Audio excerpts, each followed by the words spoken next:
할렐루야. 옛사람을 벗어버리고 새 사람을 입으라. 오늘 16번째 시간입니다. 환경을 어떻게 볼 것인가, 이런 제목으로 오늘 말씀 나누도록 하겠습니다. 지난 주간에 우리가 하나님의 관점에 대해서, 또 자기 관점, 하나님 관점, 그리고 하나님의 관점이 왜 중요한지, 얼마나 중요한지, 이런 부분 살폈습니다. 우리 신앙이 실제가 되기 위해서 아주 중요한 한 부분은 우리의 관점이 변화되는 겁니다. 그러니까 바울 사도가 고린도 후서 5장 16절에서 여기 바로 뒷부분에 나오죠. 그런 표현을 했죠. 전에는 예수 그리스도마저도 육신을 따라 봤다. 그러나 이제 그렇게 보지 않는다. 거기 육신을 따라 본다는 말을 영어 NIV 성경에는 월들리 포인트 오브 뷰라고 번역하고 있어요.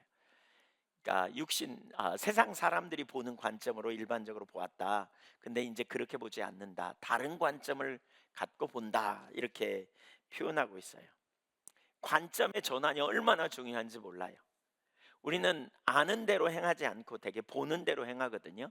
지식으로 알지만 실제로는 우리 눈에 보이는 것이 우리가 훨씬 영향력이 있고 힘이 있어요.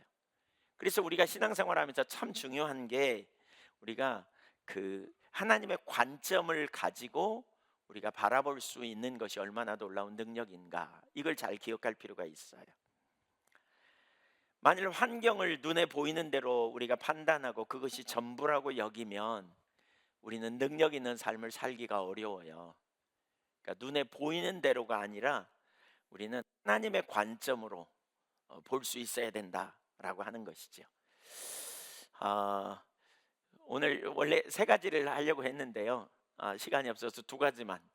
추석 설 명절 날도 또 길게 설교하면 눈치 없다 그럴까봐, 네, 두 가지만 살피려고 합니다.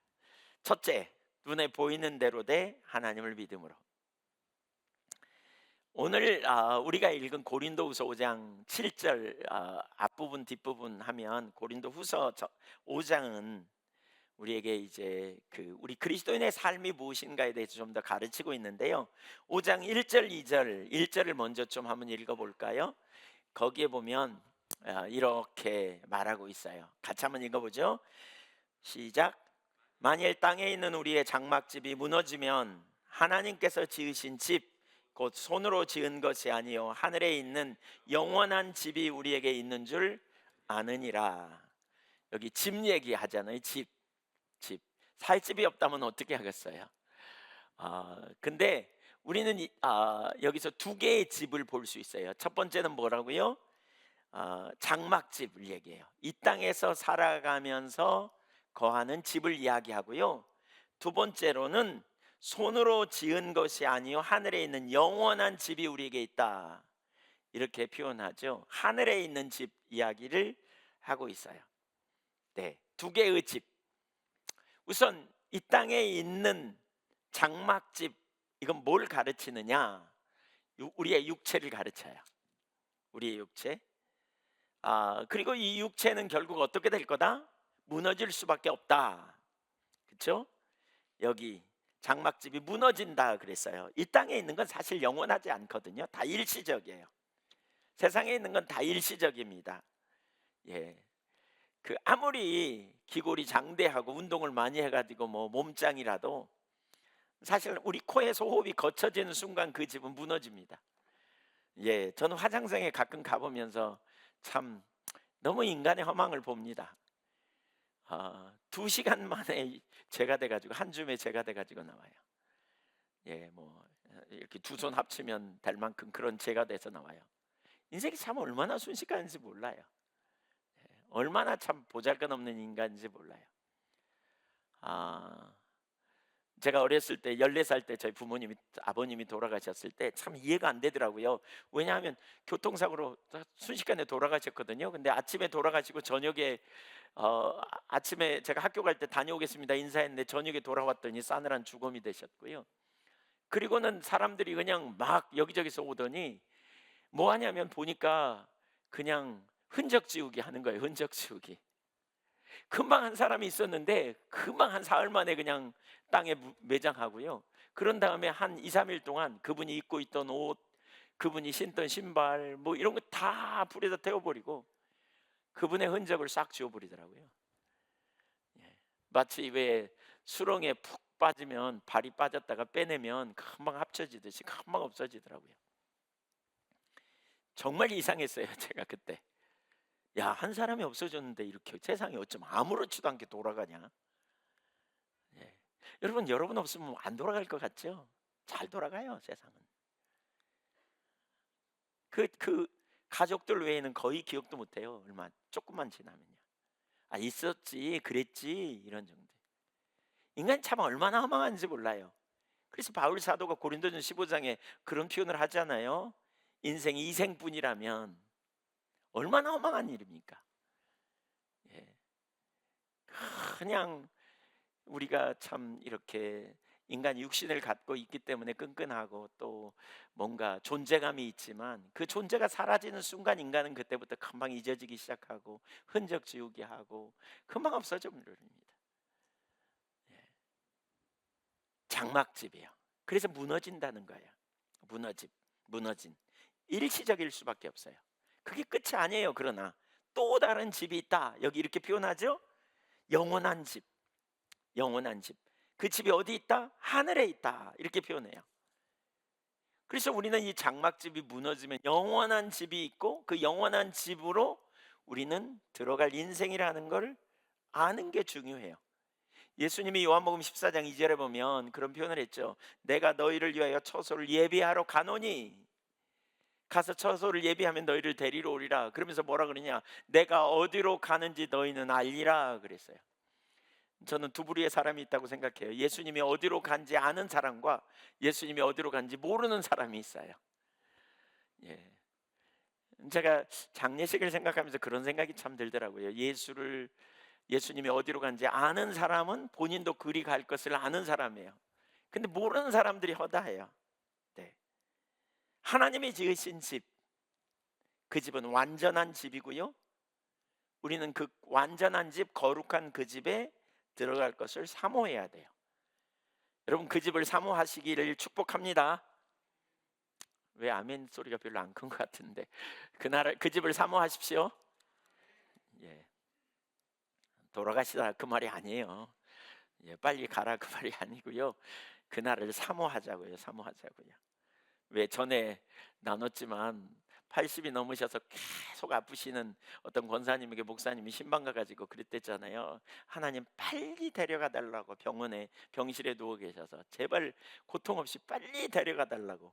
끝나고 났더니 아멘을 안 하고 그 권사님이 눈을 뜨고는 목사님을 노려보시면서 목사님 나 죽으라는 얘기죠. 그렇게 하시더라고. 네. 사실 그 나라에 대한 사모함이 우리 가운데 있어야 돼요. 그래서 5장 2절을 한번 보실래요? 참으로 우리가 여기 있어 탄식하며 하늘로부터 오는 우리 처소로 덧입기를 간절히 사모하노라. 바울 사도는 이렇게 말하고 있어요. 육신의 몸을 벗고 이렇게 신령한 몸, 부활의 몸으로 덧입혀지기를 사모한다. 이렇게 말해요. 이게 우리 그리스도의 삶이에요. 영원한 나라. 예, 영원한 나라. 4절에 보면 우리가 참으로 이 장막에 우리가 짐진 것 같이 탄식하고자 하는 것은 벗고자 함이 아니요 오히려 덧입고자 함이니 죽을 것이 생명의 삼킨 바 되게 하려 함이라. 예수님의 재림을 기다리는 거죠. 그래서 신령한 몸으로 변화되는 이 장막집이 아니라 우리는 영원한 나라, 영원한 집을 우리는 사모하는 자들이어야 돼요. 그 집에 어떻게 소망을 두느냐. 5절 보겠습니다. 곧 이것을 우리에게 이루게 하시고 보증으로 성령을 우리에게 주신 이는 하나님이시니라. 성령이 우리 안에 계심으로 우리에게 그 소망을 갖게 하신다라는 거예요. 보증으로 성령을 주셨어요. 자, 그러면서 7절부터 17절까지 보면 이제 우리 그리스도인이 이 땅에서 이 소망을 가진 자들이 어떻게 살아야 하는지를 쫙 가르치고 있어요. 거기 보면. 근데 그 첫 번째가 우리가 오늘 읽은 본문이에요. 첫 번째가. 다시 한번 본문을 읽을 텐데요. 6절부터 같이 7절 연속해서 읽어보겠습니다. 시작. 그러므로 우리가 항상 담대하여 몸으로 있을 때에는 주와 따로 있는 줄을 아노니 이는 우리가 믿음으로 행하고 보는 것으로 행하지 아니함이로다. 우리가 이 땅에 사는 동안 주님과 따로 거하는 것을 알면서도 항상 담대할 수 있다는 거예요. 따로 가면 불안하고 따로 가면 초조하고 따로 가면 혼자 있는 것처럼 이렇게 생각할 수도 있는데 담대할 수 있다. 왜? 왜냐하면 7절은 이는이라는 말은 because, 영어로 말하면 왜냐하면, 헬라어로 가르라는 단어인데, 왜냐하면 우리는 보는 것으로 살지 않고 믿음으로 살기 때문이다 라고 고백해요. 혼자 있지만 담대해요. 문제가 있지만 담대해요. 예. 앞으로 뭐가 잘 될 가능성이 별로 없어 보임에도 불구하고 담대해요. 바꿔 말하면 어떤 일이 없어요? 염려가 내려지고 낭망이 내려지고 소망으로 충만하고 항상 두려워하지 않고 담대한 믿음의 삶을 사는 거예요. 이 삶을 사는 것이 하나님 백성의 삶의 첫 번째 특징이라고 할 수 있어요. 여러분, 이 삶을 살 수 있기를 축복합니다. 이 삶이 다른 말로 말하면 하나님을 기쁘시게 하는 삶이기도 해요. 5장 9절을 보겠습니다. 5장 9절, 그런즉 우리는 몸으로 있든지 떠나든지 주를 기쁘시게 하는 자가 되기를 힘쓰노라. 하나님을 기쁘시게 하는 자가 되기를 힘써야 되는데 그 일의 시작이 뭐냐? 믿음이에요. 믿음이 없이는 기쁘시게 할 수 없다 그랬어요. 그래서 7절에 보는 것으로 하지 않고 뭘로 행해야 된다?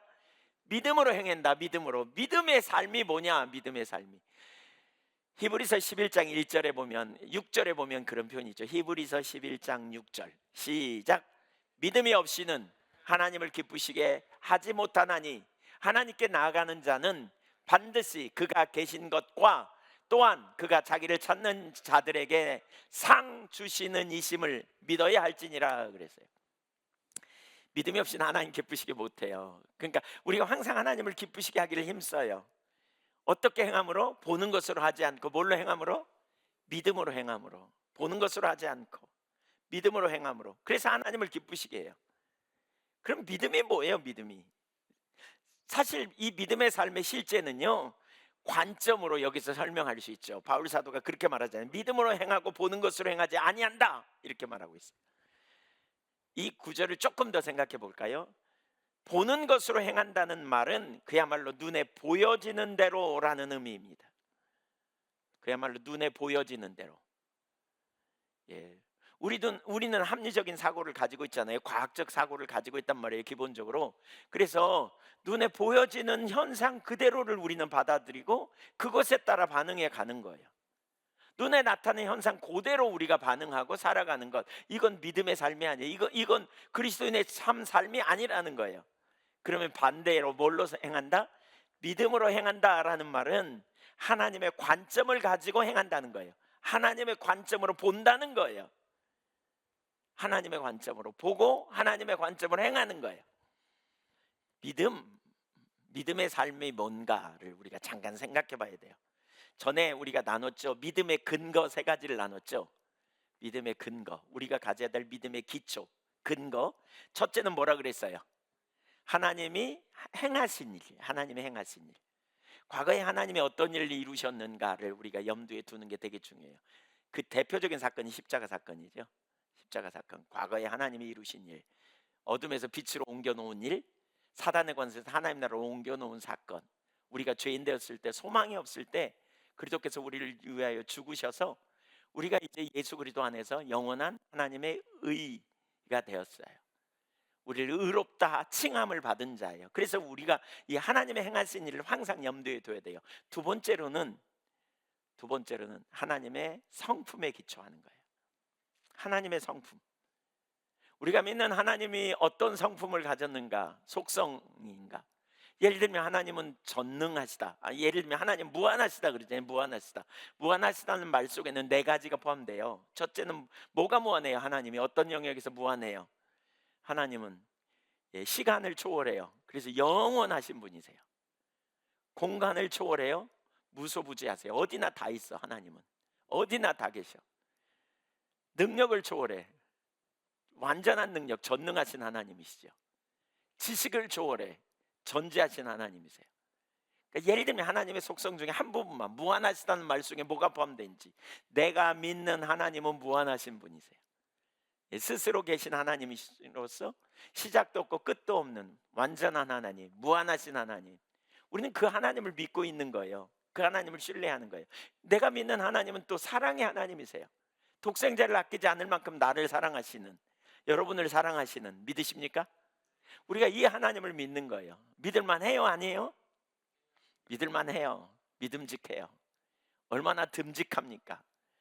완전한 능력을 가지신, 전지하신, 신실하신, 친절하신, 사랑이 많으신, 그렇죠?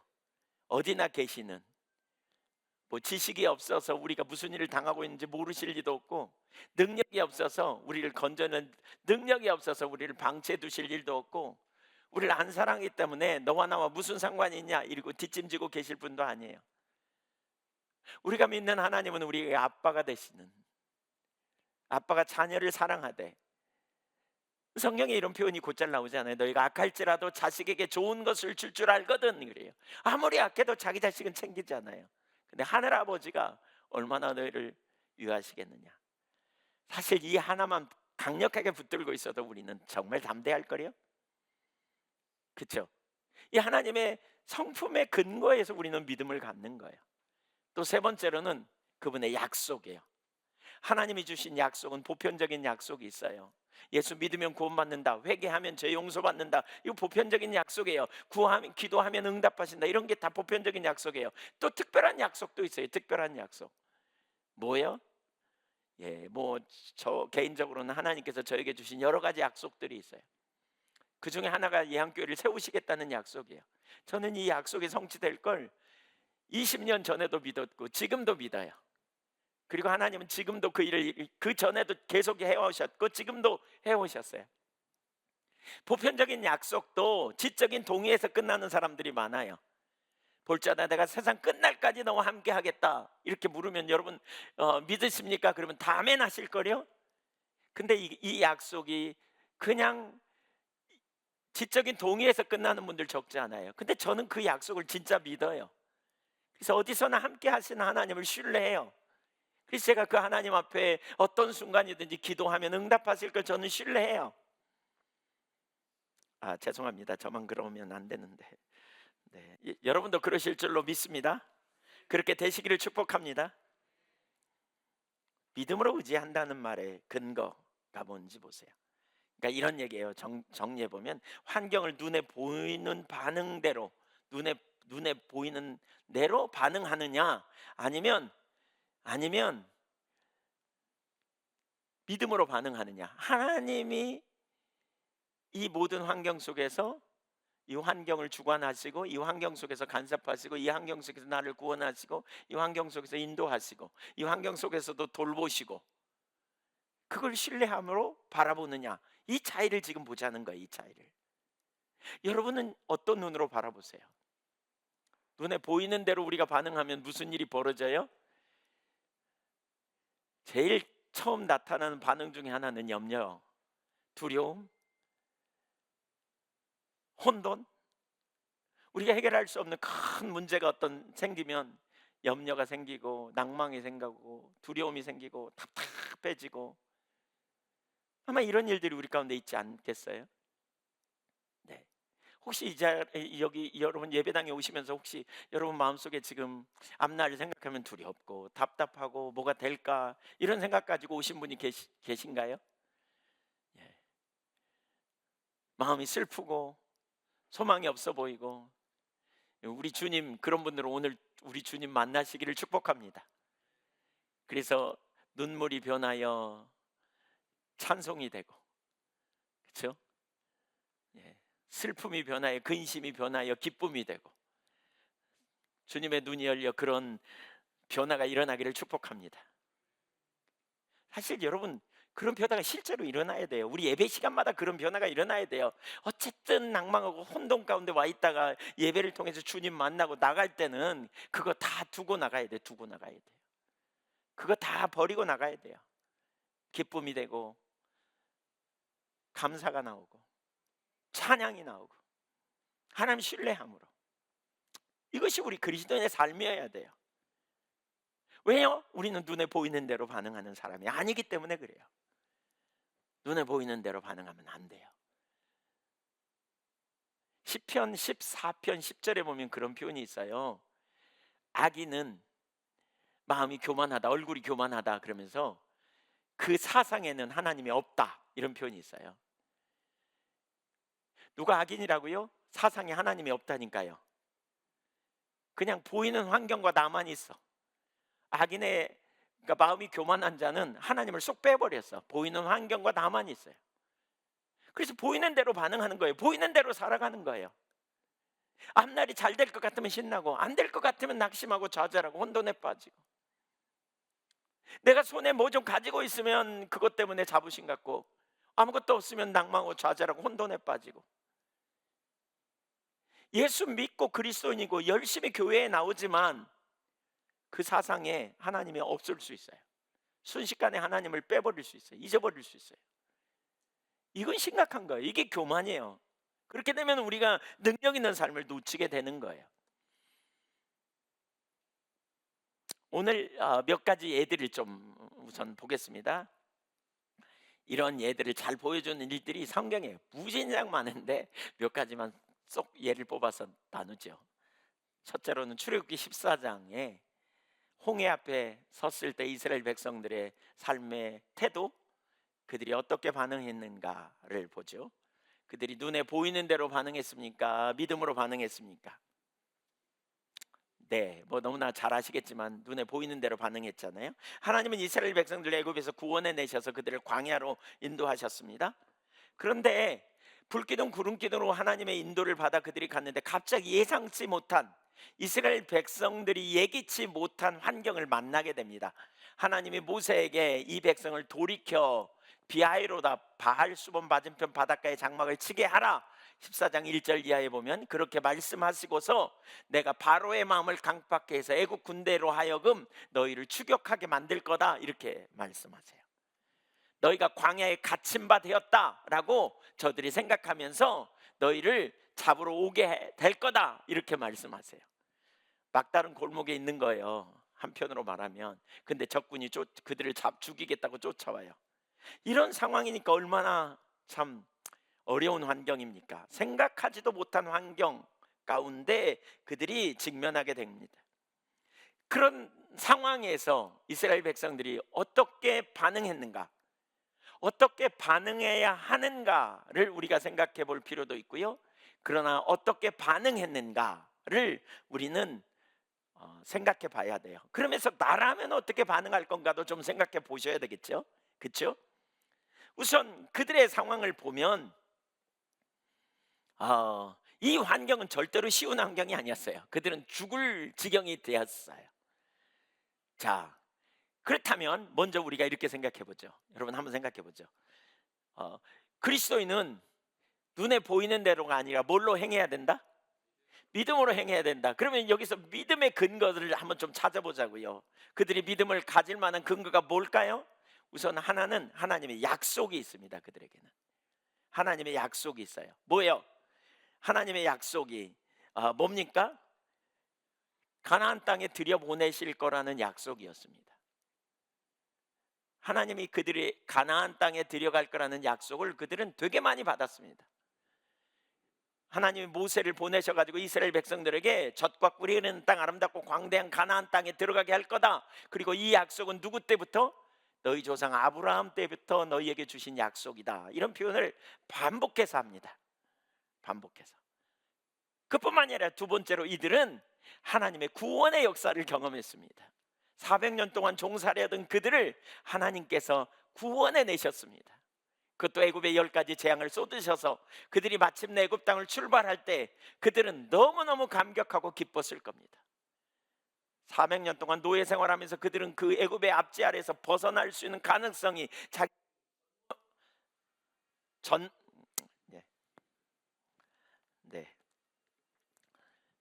그 압제 아래에서 그들은 자기들이 거기서 벗어날 가능성이 하나도 없다고 생각했을 겁니다. 그런데 하나님이 모세를 보내시고 그리고 하나님이 능력을 베푸셔서 하나님 마침내 그들을 거기서 단숨에 건져 내신 것입니다. 너무너무 놀라운 능력을, 구원의 역사를 경험했습니다. 하나님이 이미 자기들의 삶에 행하신 일을 연속선상에서 이루고 있다는 사실로 그들이 그 환경을 믿음으로 해석할 수 있어야 했습니다. 세 번째로는 그들은 하나님의 능력을 보았습니다. 그들은 하나님의 성품이 어떤지 알았습니다. 10가지 재앙 하나하나의 그 재앙에는 굉장히 놀라운 의미가 있다. 전에 이제 그런 부분 나눴죠.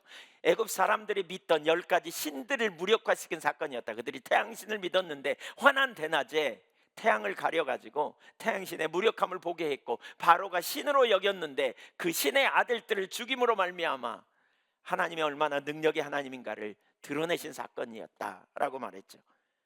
그들은 이미 하나님의 능력을 보았고, 그들은 이미 하나님의 구원의 역사를 보았고, 하나님 행하신 일을 경험했고, 그들은 약속을 가지고 있었던 사람입니다. 하나님의 행하심을 보는 일은, 하나님이 행하셨던 일들은 우리의 과거의 놀라운 사건이었고, 그것은 현재를 해석하는 열쇠가 됩니다. 현재 환경을 해석하는 열쇠가 됩니다. 그래서 우리는 과거의 사건을 잘 기억해야 돼요. 받은 은혜를 놓쳐서는 안 된다. 우리 지난번에 믿음의 삶 시리즈로 살필 때 이거 나눴잖아요. 과거에 받은 은혜를 놓쳐버리면 은혜 받았던 말 되게 많이 하면서도 현재 만나는 상황 속에서 뒤집어지는 사람 한두 명이 아닙니다. 출애굽하던 이스라엘 백성들이 엄청난 은혜를 받았지만 막상 문제 앞에 닥치면 과거에 받은 은혜 다 잊어버리고 다시 시작하니까 항상 환경을 보이는 대로 반응하며 살다가 넘어졌잖아요. 과거에 받은 은혜를 잊어버리면 안 돼요. 그 놀라운 은혜를 체험하고, 그리고 하나님이 주신 약속의 기초에 가며 이미 구원하셨고 또 모든 상황에 구원해 내실 것을 그들이 신뢰했더라면 절대로 보이는 대로 반응하지 않았을 겁니다. 여러분의 인생에 일어나는, 우리 인생에 일어나는 수많은 문제를 믿음으로 반응할 수 있기를 소망합니다. 그런데 그들은 눈에 보이는 대로 행했다 그랬어요. 자기들 앞을 가로막고 있는 홍해 바다와 자신들을 뒤쫓고 있는 강력한 애국 군대를 그들은 바라봤습니다. 10절 보겠습니다. 출애굽기 14장 10절.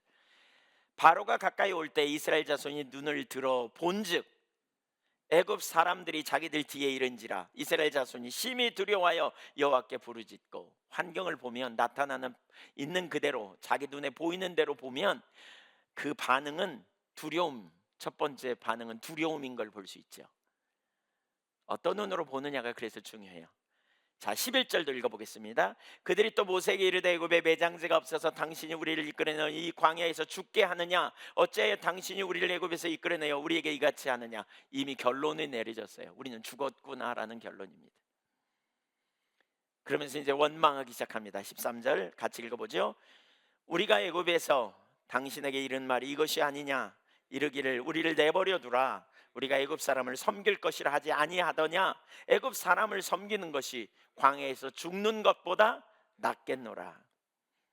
그들은 이런 환경 속에서 곧바로 그들의 눈에 보인 대로 결론을 내리고 혼돈에 빠져 원망하고 불평하며 죽게 될 거라고 결론을 내리고, 그래서 모세를 원망하는 일을 하게 되죠. 믿음으로 그들이 반응했더라면 얼마나 좋았을까라는 거예요. 정말 놀라운 약속을 가졌고, 그리고 하나님의 구원의 놀라운 역사를 그들은 경험했고, 또 하나님이 얼마나 놀라운 능력의 하나님인가를 매 순간마다 10번이나 체험했음에도 불구하고 그들은 닥치는 사건을 믿음으로 반응하지 않았던 거예요. 이런 일이 이스라엘 백성들의 삶에 반복되고 있어요. 계속. 그러다 결국 어떻게 돼요? 결국 그래서 광야에서 광야 1세대는 멸망한 거예요. 여러분 자신 한번 돌아보세요. 여러분은 만나는 환경을 믿음으로 반응하는지 아니면 눈에 보이는 대로 사는지, 여러분 지금 하나님을 기쁘시게 하는 세대인지 아니면 하나님과 상관없이 살아가고 있지 않은지. 여러분이 지금 어떤 태도를 취하느냐가 여러분의 다음, 여러분의 그 다음 어떻게 하나님께 믿음으로 반응하고 살아가느냐의 실제를 보여줍니다. 여러분 하나님께 많은 은혜를 받으셨습니까? 여러분 하나님의 놀라운 축복을 개인적으로 경험하셨습니까? 그런데 오늘 닥치는 환경 속에서 여러분 또 이 불안하고 또 초조하고 또 염려한다면 그 뿌리에 뭐가 있는지를 여러분 보셔야 됩니다. 민수기 14장 13장 사건을 또 두 번째로 우리가 살펴보겠습니다. 민수기 13장에 보면 12명의 정탐꾼을 약속의 땅 가나안에 보냅니다. 가데스 바네아에서 이제 12명의 정탐꾼을 보내는 사건, 뭐 여러 번 접했으니까 본문을 자세히 살펴보진 않겠습니다만, 아, 그 12명의 지도자들 아닙니까? 예, 제가 이 본문을 지금 설명도 하기 전에 그 생각이 나는데, 이 부분을 보면서 진짜 절박한 기도가 되어졌어요. 우리 예한교회 모든 리더들이 그 자리에 서면 좋겠다. 또 오늘 돌아가시거든 여러분 집에서요, 여러분의 가장을 축복해 주세요. 이런 눈을 가지라고.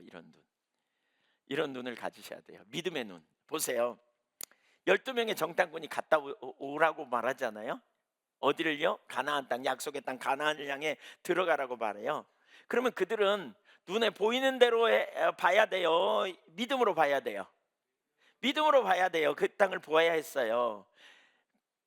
바꿔 말하면 하나님을 의식하지 않고 바라봐서는 안 돼요. 하나님을 의식함으로 봐야 돼요.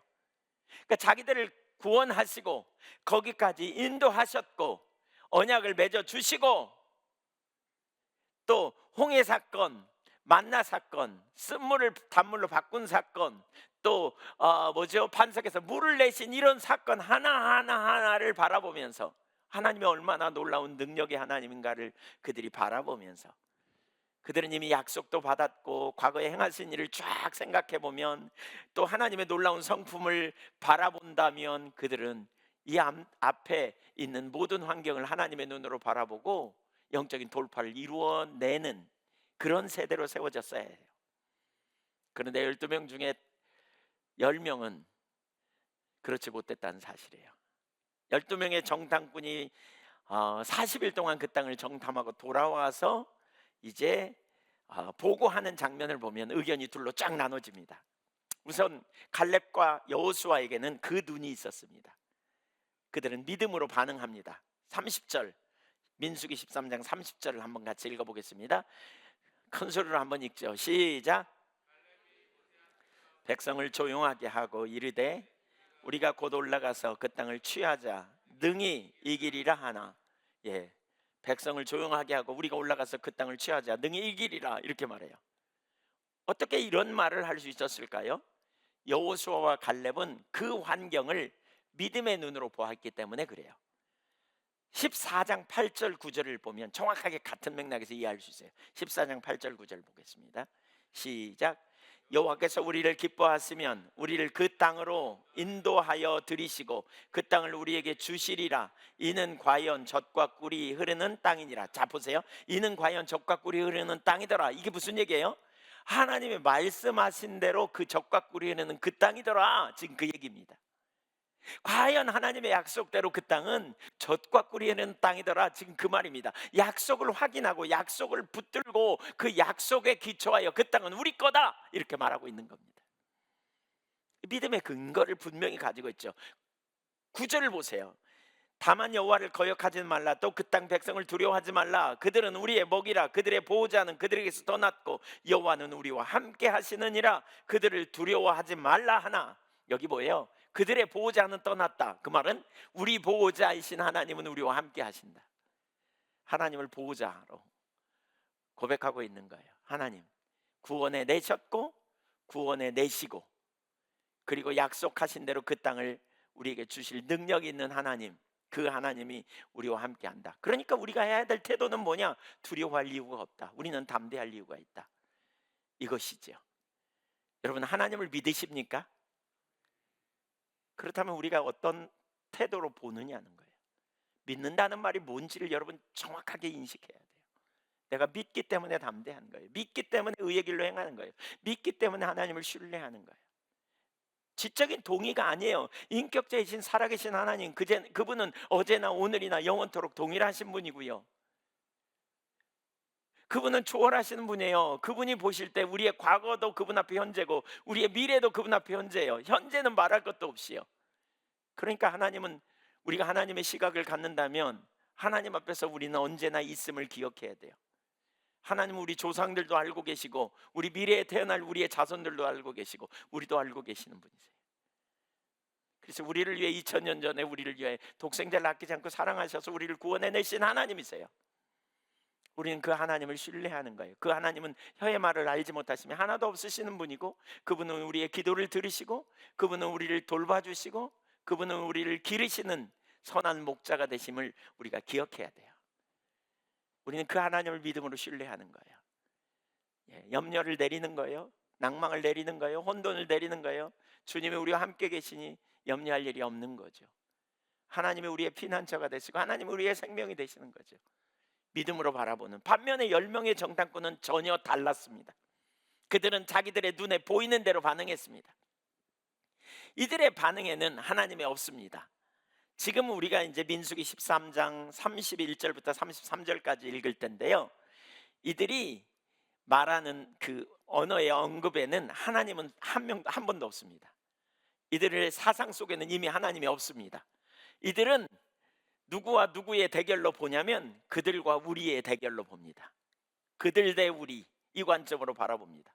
그냥 눈에 보이는 대로 하는 겁니다. 눈에 인식되는 대로 합니다. 하나님이 쏙 빠져버렸어요. 그리스도인은 하나님이 없이 앞날을 계산하지 않아요. 그리스도인은 환경을 바라보면서 하나님을 빼버리고 환경을 바라보는 사람이 아니에요. 그리스도인은 어떤 상황, 어떤 환경에서도 하나님이 우리와 함께 계심을 분명히 보는 사람들이에요. 아무리 어렵고 아무리 위기가 오고 아무리 힘들고 사망의 음침한 골짜기를 다닐지라도 하나님이 우리와 함께 하신다고 하셨기 때문에 우리는 하나님을 신뢰하는 사람들, 이게 그리스도인이에요. 이 그리스도인. 믿음이 있냐 없냐는 지적인 동의에서 끝나지 않아요. 그 순간에 믿냐, 그 순간에 믿음으로 반응하느냐 아니냐예요. 그 환경을 그런 눈으로 바라보느냐 아니냐예요. 그들 31절 이하를 보죠. 31절부터 33절까지 쭉 한번 읽습니다. 시작. 올라갔던 사람들은 이르되 우리는 능히 올라가서 그 백성을 치지 못하리라. 그들은 우리보다 강하니라 하고 이스라엘 자손 앞에서 그 정탐한 땅을 악평하여 이르되 우리가 두루 다니며 정탐한 땅은 그 거주민을 삼키는 땅이요 거기서 본 모든 백성은 신장이 장대한 자들이며 거기서 네피림 후손인 아낙 자손의 거인들을 보았나니 우리는 스스로 보기에도 메뚜기 같으니 그들이 보기에도 그와 같았을 것이니라. 우리와 그를 비교하잖아요. 우리는 능히 올라가서 그 백성을 치지 못하리라. 왜? 그들은 우리보다 강하니라. 여러분, 여호수아와 갈렙은 이거 몰랐어요? 알았어요. 근데 여호수아와 갈렙은 그들과 우리의 싸움이 아닌 걸 알았어요. 그들과 우리의 싸움이 아니에요. 여러분, 이게 하나님의 백성의 담대한 이유예요. 우리에게는 하나님이 계시다. 하나님이 우리의 보호자이시다. 하나님이 우리 아빠가 되신다. 뭘 통해? 우리를 구원하신 하나님의 사랑을 봐라. 하나님의 은혜를 봐라. 능력을 봐라. 그분이 구원하셨고 구원하실 거라고 약속하셨고 마침내 우리를 가나안 땅에 들이실 거라고 약속하셨다. 이거에 기초해서 인생의 결론을 내려야 돼요. 눈앞의 환경을 그렇게 봐야 돼요. 여러분, 혹시 오늘 아침에 염려하면서 교회 오지 않으셨어요? 혹시 여러분 예상치 못한 방향으로 여러분의 인생이 막 돌아가고 있는 것처럼 느껴져서 불안하고 초조하고 혹시 그러지 않나요? 그때 그 환경에서 눈을 떼며 하나님의 약속을 바라보고 성품을 바라보고 그분이 행하신 놀라운 일을 우리가 보는 거예요. 거기 있어야 능력이 있어요. 거기 있어야. 이미 그렇게 그들과 우리로만 결론을 내리니까요, 그 다음 나오는 건 그 땅마저도 악평하여 젖과 꿀이는 땅이 아니에요. 부정적인 불신의 생각은 계속 발전하는 거 아세요? 한번 부정적인 생각, 불신을 가지니까 그 여호수아와 갈렙은 그 땅은 그 거민을 뭐죠? 젖과 꿀이 흐르더라 과연 이렇게 생각하는데 지금 이들은 뭐예요? 그 거민을 거주민을 삼키는 땅이래요. 12절에 32절에. 그리고 그 땅 사람 너무 커가지고 우리가 스스로 보기에도 그들은 지금 하나님 빼버리고 자기들의 시각 혹은 그들의 시각으로 자기들을 보는 거예요. 메뚜기 같다. 우리는 메뚜기 같다 이렇게 보는 거예요. 그러니까 유일한 처방은 뭐예요? 도망가는 게 수지 뭐. 둘 중에 하나죠. 죽든지 도망가든지. 이게 유일한 처방이에요.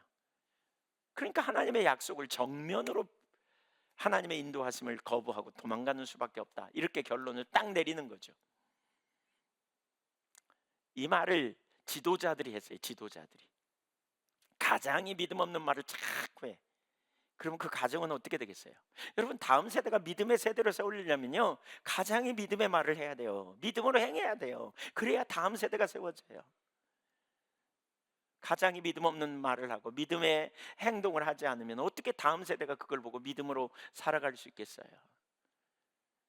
하나님을 모르고 자기 중심으로 빠지고 자기 길로 행하는데, 그렇게 행해도 자녀들이 그렇게 헤맬까 말까 한데, 헤매는데, 그래서 가장을 축복해야 돼요. 교회 안에 이런 지도자들이 세워져야 돼요. 여러분, 이런 지도자들이 세워지기를 기도해 주세요. 아셨죠? 오늘 집에 가시거든요, 가장들. 예, 혹시 가장이 있으면 축복해 주세요. 지금 옆에 한번 바라보며 축복하세요. 네, 그렇게 세워지기를 축복합니다. 네, 눈길 좀 주세요. 안 쳐다도 안 보네. 삐지셨어요? 예, 부부싸움하고 오신 건 아니겠죠 오늘? 네, 예, 축복하세요. 그런 가장들이 세워져야 돼. 진짜 그런 가장들이 세워져야 돼. 진짜 그런 사람으로 세워져야 돼요. 믿음의 눈으로, 하나님의 눈으로 바라보는, 이게 얼마나 놀라운지. 이런, 왜 리더가 중요해요? 영향력이 있어서 그래요. 그들의 말을 들은 60만 명, 출애굽했던 60만 명이 불신앙으로 반응합니다. 14장 1절을 봅니다. 온 회중이 소리를 높여 부르짖으며 백성이 밤새도록 통곡하였더라. 아, 참 너무 안타깝죠. 하나님 편에서 볼 때 너무 황당하고 너무 어이없고, 하나님 편에서 볼 때는, 예, 참 인간이라면 하나님도 상처 많이 받았을 거예요. 인간이라면, 예, 세상에 이런 황당할 때가 뭐 이런 생각이 들었을 거예요. 밤새 울었어요. 왜 울었어요? 자기 연민에 빠져가지고요. 하나님 감사해요, 이렇게 운 게 아니에요. 14장 2절, 이스라엘 자손이 다 모세와 아론을 원망하며 온 회중이 그들에게 이르되 우리가 애굽 땅에서 죽었거나 이 광야에서 죽었으면 좋았을 것을. 3절, 어찌하여 우리가 여호와가 우리를 그 땅으로 인도하여 칼에 쓰러지게 하려 하는가? 우리 처자가 사로잡히리니 애굽으로 돌아가는 것이 낫지 아니하랴. 점입 가경입니다. 점점 불신이 불신을 낳고 불신이 불신을 낳고 인본주의가 인본주의를 낳고 결론이 점점 엉뚱한 데로 갑니다. 마침내 그들은 극단적인 자리까지 갑니다. 4절, 이에 서로 말하되 우리가 한 지관을 세우고 애굽으로 돌아가자. 이 무슨 뭘 의미한 줄 아세요? 다시 노예되자, 하나님의 구원 쓸잘데기 없다, 다시 종살이하자. 이 지금 하나님의 놀라운 위대한 구원을 단번에 다 뒤집어 엎어버리는 거죠. 자기들이 나온 것이 정말 잘못됐다는 거죠. 완전히. 너무너무 심각하지 않아요? 어떻게 생각하세요, 여러분? 뭐가 문제인지 보이시나요? 우리가 환경을 어떤 눈으로 봐야 될지 보이시나요? 그렇다면 여러분은 어떠신가요, 지금? 여러분 앞에 있는 환경을 어떤 눈으로 보신가요? 여러분의 자녀의 환경을 어떻게 보시나요? 여러분의 가정의 앞날을 어떻게 보시나요? 여러분, 어떤 시각, 어떤 눈으로 여러분은 미래를 바라보고 계시고 여러분 앞에 만나는 수많은 문제들을 바라보십니까? 이 땅에 사는 동안 어떻게 살아야 할지, 이것은 너무나 명백합니다. 믿음과 불신앙의 차이입니다. 이런 장면들이 성경에 되게 많이 나오는데 왜 이런 장면들이 많이 나올까요? 우리에게 가르치고자 하는 거예요. 세월을 아끼십시다. 아멘. 믿음으로 사십시다. 믿음으로 사시자고요. 우리는 눈앞에 있는 일 때문에 불평하고 원망 되게 많이 하잖아요. 우리는 되게 조급해요. 어떤 때는 참 믿음이 없어요. 어떤 때는 참 믿음이 없어요.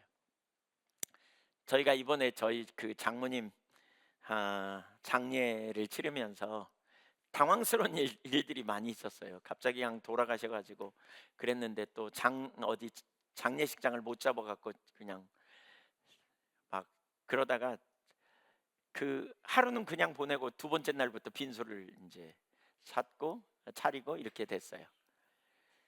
거기 빈소를 차리다 보니까 또 빈소도 좁아요. 장소가 아주 좁은 장소를 어떻게 찾게 됐어요.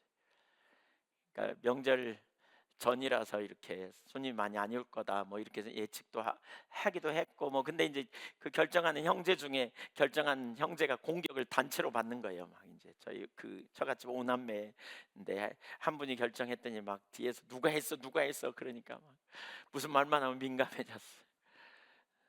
그래서 저희가 막 좀 투덜거렸죠. 저도 좀 그랬거든요. 불평. 아이고 왜 그렇게 일을 처리하는지 몰라 뭐 이래. 근데요, 결론적으로 말씀드리면 진짜 기가 막히게 하나님께서 이렇게 은혜로 함께 하시더라고요. 한 번도 의자가 없어서 사람이 서본 적이 없이 한 팀이 딱 나가면 그 다음에 다른 팀이 와서 딱 앉고 또 나가면 또 이렇게 하고요.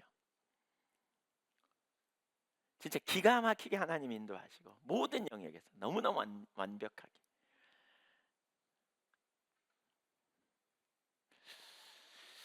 참 돌아오면서 제 아내랑 그런 걸 회개하기도 하고 그러면서 그런 얘기를 나눴습니다. 진짜 하나님 인도하시면 참 신실하구나. 여러 영역에서.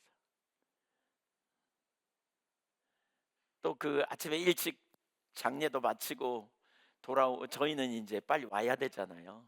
주일날 지켜야 되는데 토요일날 장례. 근데 오후 늦게 잡혀가지고요, 화장이.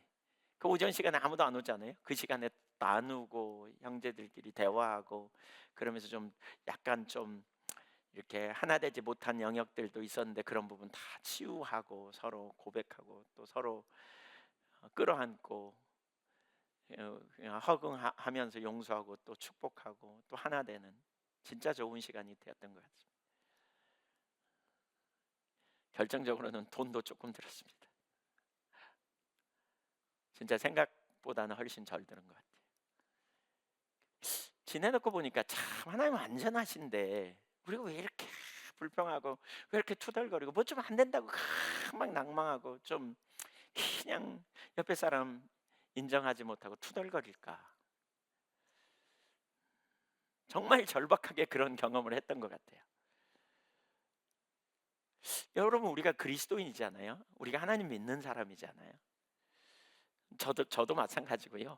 우리 포함해서 불평하지 말고 진짜 원망하지 말고 감사하고 하나님을 신뢰하고 하나님이 시작하셨으니 하나님이 그 다음 이끄시고 또 인도하실 걸 우리가 믿음으로 신뢰하며 나가면 좋겠어요. 모든 상황 모든 환경에서. 아멘. 믿음으로 반응하시자고요. 믿음으로 보는. 이게 하나님의 관점이에요. 눈에 보이는 대로 합리적으로 세상 사람들이 보는 것처럼 다른 관점을 우리는 가져야 돼요. 이게 그리스도인의 삶이에요. 그래서 우겨쌈을 당해도 쌓이지 않아. 답답한 일을 분명히 당하면 낙심해야 되는데 낙심하지 않아. 이게 기독교인인 거죠.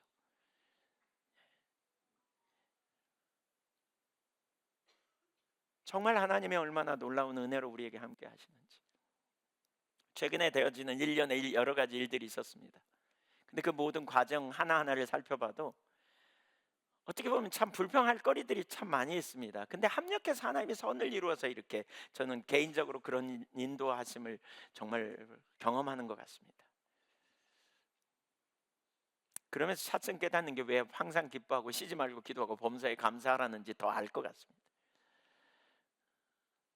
믿음으로 본다면 우리에게 주어진 모든 상황에 대해서 우리가 감사하고 소망을 갖고 설 수 있지 않겠는가라는 거예요.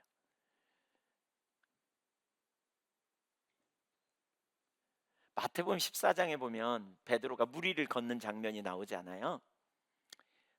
예수님이 바람과 파도가 쳐서 정말 곤란을 당하고 있는 제자들이 탄 배를 향해 예수님이 물 위를 걸어오시거든요. 그때 제자들 깜짝 놀라면서 유령인가 그랬더니 주님이 나다라고 말씀하세요. 그러자 베드로가 주시어든 저를 물 위로 걸어오라 하소서 이렇게 말했더니 예수님이 오라고 하셨고 베드로가 물에서 배에서 뛰어내려 물 위를 걸어가죠. 걷다가 빠져버리잖아요. 왜냐하면 성경에 보니까 뭐라 그랬어요? 바람과 파도를 보고, 그러니까 환경을 보고 보이는 대로 반응하다가 빠진 거예요. 그랬더니 예수님이 오셔서 베드로의 손을 건져주면서 이렇게 말해요. 믿음이 적은 자여 어찌하여 의심하느냐. 베드로에게 말씀하신 여기서 믿음이 적다라는 표현은 믿음이 없다는 말이 아닙니다. 사실 베드로가 믿음이 없는 거 아닙니다. 시커먼 밤바다에 주님이 오라 그런다고 뛰어내리는 거 이거 보통 믿음이 아닙니다. 이거 바람과 파도도 치는데 죽을 수 있잖아요. 근데 이거 굉장한 믿음입니다. 그러면 여기서 믿음이 없다는 말은 뭐냐? 그러니까 믿음이 적다는 말은 뭐냐? 환경에 지배당하는 믿음이 적다고 표현하는 거예요. 환경에 지배당하는, 곧 눈에 보이는 대로 반응하는 거죠. 그걸 말하는 거예요. 그러니까 눈에 보이는 대로 반응하면 우리 믿음이 적어져요, 없어져요. 그냥 순식간에. 그래가지고요, 믿음이 적어져 가지고 보이는 대로 반응하면서 우리는 그러면 어떻게 돼요? 금방 하나님이 안 기뻐하는 인본주의적인 선택을 하는 자리로 돌아가 버려요. 이게 문제예요. 금방 순식간에 우리가 길을 잃어버려요. 우리 다 마찬가지예요. 연약해서 다 그래요. 연약해서 그래요. 안 그러는 분 손 들어보세요. 네, 축복합니다. 정말 존중합니다. 손 아무도 안 들었지만, 네. 우리가 순식간에 순간순간 그래. 그래서 우리 모두에게는 누가 필요해요? 정말 은혜가 필요해요. 그래서 겸손해야 돼요. 계속해서 하나님 우리에게 은혜를 부어달라고. 믿음이 있지만 순식간 잊어버리는 환경에 지배를 받아요. 그러면 우리는 모든 환경을 바라보면서 자신의 능력과 자신의 자원으로 그 문제를 해결하려고 하다가 해결이 안 되면 낙망하고 좌절하고 염려로 빠지는 거죠. 근심하고, 그래서 낙심하고 좌절한 자를 돌아가 버리는. 하나님의 관점을 가지고 환경을 볼 때 중요한 것은 하나님의 관점을 가지고 자기도 볼 수 있어요. 그래서 염려도 맡기고 미래도 맡기는 거예요. 미래도 맡겨요. 적은 믿음으로 살지 않아야 돼요. 우리가 큰 믿음 갖자고요. 큰 믿음. 큰 믿음. 이거 훈련이 필요해요. 여러분, 이 믿음은 하루아침에 자라지 않아요. 자꾸 큰 믿음.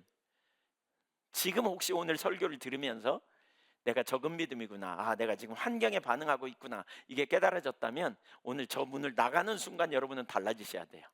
아니, 그 전에 지금 달라지세요. 회개하고요, 제가 믿음으로 반응합니다. 내가 어떻게 믿음으로 이 순간 반응할지를 결론을 내리고 가셔야 돼요. 아멘. 네, 그렇게 관점을 바꿔야 될 분은 나가기 전에 해결하셔야 돼요. 걸어가세, 믿음 위에 서서 나가세 의심 버리고, 이런 믿음의 태도로 나가야 승리가 있어요.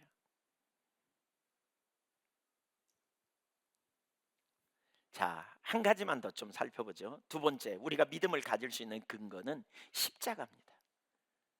그러니까 가장 중요한 근거인 십자가를 항상 여러분 기억하십시오. 로마서 3장 23절과 24절에 보면 모든 사람이 죄를 범하였음에 하나님의 영광에 이르지 못하더니 그리스도 예수 안에 있는 은혜로 값없이 의롭다 하심을 받은 자 되었느니라 그랬어요. 그리스도 예수 안에 있는 은혜로 값없이 의롭다 함을 받았다 그랬어요. 십자가 사건을 얘기할 때마다 항상 두 가지를 기억해야 된다. 하나는 뭐냐? 죄인이라는 거예요. 우리는 죄인이다. 우리는 어떤 선함도 없는 죄인이다. 이걸 기억해야 돼요. 십자가 사건은 우리가 얼마나 심각한 죄인인지를 분명히 가르쳐요. 지난주에 나눴지만 본인이 선하다고 여기는 사람은 아직 악한 사람을 못 만나서 그래요. 옆에 가시 같은 인간을 만나보고, 그리고 아주 악한 사람이 속을 뒤집어 놓는 경험이 있어야 내가 얼마나 심각한 죄인인지 깨닫는 거예요. 운이 좋은 사람이라고 말할게요, 그냥. 근데 그런 환경에 가봐야 알아요. 이번에 저희 장모님 돌아가신 얘기를 제가 자꾸 하는데, 3년 동안 아픈 상황을 어떻게 이해해야 될까, 그런 기도를 하면서 저 나름대로 신학적인 정리는 이거예요. 저희 장모님 신앙이, 교회 열심히 다니셨어요. 한 번도 안 빠지시고요. 아주 신앙인이 있으세요. 근데 깊이 얘기하다 보면 이런 마음을 자꾸 갖고 계세요. 뭐냐? 교회 열심히 다니니까 천국 갈 거야. 착한 일해야 천국 가지. 뭐 이런 의식이 좀 있었던 것 같아요. 이렇게. 예. 이런 의식이, 예수 믿어야 가지 이런 말 하면서도 그래도 착하게 살았으니까 그래도 난 괜찮지, 이런 의식이 좀 있으셨어요. 가끔 저희가 얘기하면 그때는 뭐 그렇게 이렇게 이제 자꾸 가르치려는 식으로 가니까 잘 안 받으셨던 것 같아요. 제가 보니까 좀 덜. 근데 위기를 경험하고 어려움을 경험하면서 누구보다도 하나님을 찾았을 것 같더라고요. 한계를 경험하기 전에 우리 하나님 잘 안 찾아요. 어려움이 와야 하나님 찾아요. 근데 환경이 너무 힘드니까 이런 상황 속에서 처절한 자기 한계를 인식하고 자기가 얼마나 연약한지를 깨달으면서, 제 안에는 그냥 기회만 있으면 복음을 전하는데, 전하고 또 전하고 그러는데 눈을 똑바로 뜨고 복음을 받아들이고 인정하고 그리고 주님의 은혜를 받아들이고 어느 날부터인가 태도가 싹 바뀌셨어요. 완전히 예수님이 얼마나 자기에게 철저히 필요한지 인식한 거죠. 그런 다음에 돌아가셨어요. 제가 봐도 너무나 분명한 천국의 확신을 가지고 본인 죄인임을 인식하고 우리 주 예수 그리스도의 공로 없이는 안 되는 걸 인식하고 가시죠.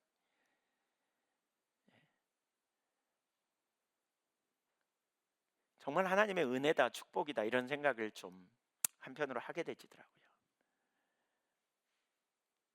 십자가는 우리가 죄인이라는 걸 분명히 가르쳐요. 그리고 내가 죄인이라는 사실을 아는 만큼 나를 구원하신 십자가의 대속의 은혜와 사랑의 크기를 알아요. 죄인인지 잘 모르니까, 조금밖에 모르니까 십자가의 대속의 은혜와 사랑이 별로 감격도 기쁨도 없는 거죠. 그렇죠? 그래서 십자가의 그 놀라운 은혜를 우리가 제대로 안다면 거기 십자가에는 하나님의 성품이 계시되어 있습니다. 하나는 뭐냐? 사랑입니다. 우리가 아직 죄인 되었을 때 그리스도께서 우리를 위하여 독생자를 아끼지 않고 내어주셨잖아요. 그러므로 우리에 대한 자기의 사랑을 확증하셨다. 로마서 5장 8절에 이렇게 표현하잖아요. 우리를 향한 하나님의 사랑이 확증됐어요. 십자가에는 하나님의 전능하심이 계시되어 있어요. 죄와 허물로 죽었던 우리가 어디서 살았느냐? 예수 그리스도의 십자가 사건으로 우리가 살게 됐습니다. 우리는 완전한 절망이었습니다. 그러나 예수 그리스도 안에서 우리는 어둠에서 빛으로 옮겨졌고 사랑의 아들의 나라로 옮겨졌습니다. 그것은 전적인 하나님의 능력입니다. 십자가는 하나님의 처방입니다. 그 처방이라는 말 속에는 두나미스, 다이나마이트, 그 능력이라는 말이 거기 포함되어 있습니다. 다이나믹이라는 말도 거기에 포함된 단어에서 나온 말입니다. 헬라어로 두나미스라는 말, 처방입니다. 그래서 십자가에는 하나님의 능력이 계시되어 있습니다. 십자가에는 또한 하나님의 전지하심이 계시되어 있어요. 우리가 알기도 전에, 죄인인지 깨닫기도 전에, 2000년 전에 바로 저와 여러분을 위해 독생자를 아끼지 않으신 하나님의 성품이 거기 계시되어 있어요. 우리를 위한 처방을 마련해 놓으신, 우리의 필요 중에 가장 큰 필요인 독생자를 아끼지 않고 내놓으신 그 놀라운 은혜와 사랑이 거기 계시되어 있어요. 우리는 그 은혜로 구원받았어요. 저는 십자가를 바라보면 하나님의 성품이 보입니다. 신실하신 하나님, 우리를 얼마나 유하시는지, 죄송합니다, 저를 얼마나 유하시는지 바꿔 얘기할게요. 여러분 한 분 한 분을 얼마나 유하시는지. 그 환경, 정말 어떤 때는 이해할 수 없는 환경 속에서 우리는 헤맵니다. 혼돈이 있습니다. 왜 내게 이런 환경이, 왜 내게 이런 어려움이, 다 이해할 수 없어요. 여러분, 우리가 이 땅에 사는 동안 그 이유 중에 하나는 분명히 알아요. 죄된 세상에서 태어났기 때문에 그래요. 죄된 세상에서 태어났기 때문에 하나님의 통치 아래 인간들이 있지 않아. 그래서 욕심과 마음에 원하는 대로 행하여 해서는 안 될 짓을 막 해가지고 막 어려움을 우리에게 주고 막 우리가 예기치 못한 환경이 벌어지는 거예요.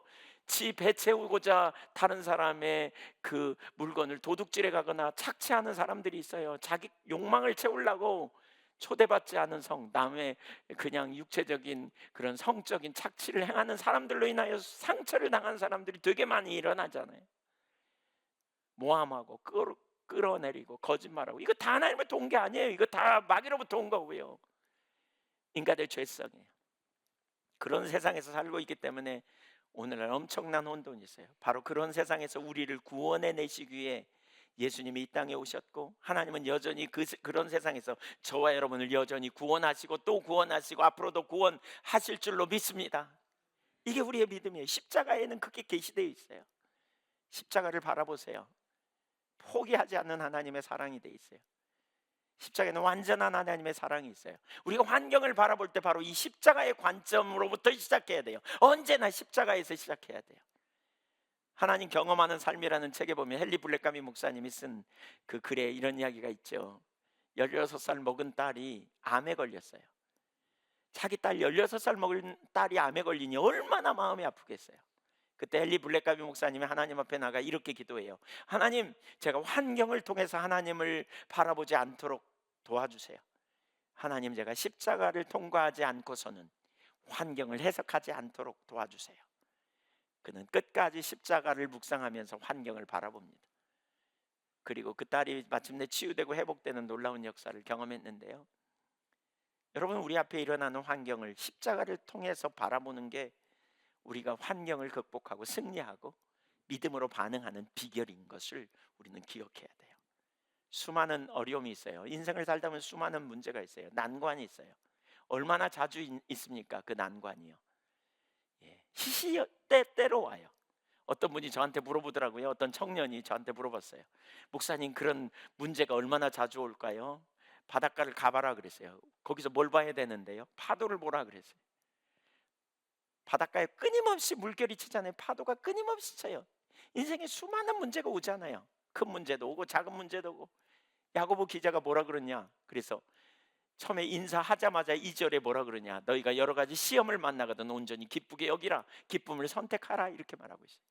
왜 우리가 기쁨을 선택해요? 하나님은 독생자를 아끼지 않으신 하나님, 나를 사랑하신 하나님은, 전지하신 전능하신 하나님은, 나를 구원하신 하나님은, 나에게 수많은 약속을 주시고 세상 끝날까지 함께 하시겠다고 약속하신 하나님은 마침내 합력해 선을 이루시고 마침내 저와 여러분을 승리케 하실 것을 믿기 때문에 그 모든 상황에 놀라지 않고 두려워하지 않고 기쁨을 선택해 가는 거죠. 그 기쁨의 승리가 우리에게 마침내 주어질 걸 알기 때문에 그러는 거죠. 믿음 안 승리하는 저와 여러분이 되시기를 축복합니다. 한번 옆에 사람한테 얘기해 주세요. 옆에 사람 이렇게 말해 주세요. 예수님이면 충분하다. 염려하지 말자. 낭망하지 맙시다. 주님이 계십니다. 아멘. 너무나 놀라운 승리 아닙니까? 우리 주님의 승리가 너무나 놀라운 능력 아닙니까? 저는 문제 속에서 세 부류의 사람을 봤습니다. 마치 파도의 문제를 비견하면 파도가 올 때마다 처박히는 사람들이 있어요. 문제가 올 때마다 낭망하고 혼돈에 빠진 사람들이 있어요. 출애굽하던 이스라엘 백성들이 그래요. 문제만 오면 뒤집어지네. 그냥 하나님이 너무나 놀라운 능력을 경험해서도 홍해 앞에서 넘어지더니 쓴물 앞에서 넘어지고 먹을 것 없는 환경에서 또 넘어지고 마실 물 없는 환경에서 넘어지고, 그래서 민수기 14장에 보면 10번이나 내가 너희를 견디었다 이렇게 표현합니다. 파도가 오면 맨날 그냥 넘어지는 물 먹고 그냥 헤매다는 사람들. 두 번째 부류가 있어요. 하도 물을 먹어갖고 파도만 보면 도망가는 사람이 있어요. 파도만 보면 그냥 돌파할 생각은 커녕 그냥 파도만 보면 그냥 원망하고 불평하고 숨어버리고, 사람과의 관계에 조금 어려움이 있으면 도망가버리고, 막 문제가 있으면 그냥 지레 짐작해서 인본주의적인 방법으로 가고, 하나님이 인도하셔도 거기 안 따라가. 왜? 그리 가면 큰일 나겠다 싶어갖고 그냥 이 편한 길 쉬운 길 슬슬슬슬 눈치 보고 그냥 도망가는, 파도만 보면 도망가는 부류의 사람이 있어요. 이거 안 돼요. 이거 안 돼요. 세 번째 부류의 사람, 무슨 사람입니까? 파도를 타는 사람이에요. 물도 좀 먹었고 넘어지기도 했지만 능숙하게 파도를 타는 사람이에요. 믿음으로 환경을 하나님의 관점으로 해석하고 그 모든 환경 속에서 믿음으로 반응하고, 그랬더니 하나님의 필요를 채워주는 걸 경험하고, 하나님의 위기 속에서 건져냈음을 경험하고, 하나님께서 인간관계에서 머리를 들어주신 걸 경험하고, 한계 속에서 처방을 내셔서 그 처방을 따라 순종해 갔더니 하나님이 너무나 놀랍게 기가 막힌 전략으로 승리케 하시는 걸 경험하고, 이런 과정에서 승리하는 하나님의 원하시는 사람이 어떤 사람일까요? 첫 번째, 두 번째, 세 번째. 어떤 사람일까요? 세 번째 사람이 세 번째 사람. 이런 사람이 침노하는 무리고요. 이런 사람이 돌파해내는 사람이고요. 이런 무리를 통해서 하나님 나라가 넓혀져요. 하나님 나라가 넓혀져요. 혹시 첫 번째에 지금 있다면, 첫 번째 있다면 반드시 세 번째로 가리라 이런 결단을 하세요. 혹시 이미 두 번째로 이미 그런 머릿속에 생각을 싹싹 가져요. 아이고 그렇게 누가 해? 아이고 나는 그렇게 못 살으니까 하나님 말씀에 안 순종 안 할래, 뭐 이런, 이미 어딘가로 도망가려고 그러고 머릿속에 자꾸 그러면 숨으려고 하는 그런 의식. 이건 젊어서도 있어요. 연세 드신 분들만 있는 게 아니에요. 아주 어렸을 때부터 그런 생각하는 사람이 있어요. 눈치 빠른 사람들. 그렇다면 거기서 빨리 나오셔야 돼. 진짜 우리 모두가 하나님 앞에 세 번째의 사람, 믿음의 사람, 그 승리하는 사람이 되시자고요. 아멘.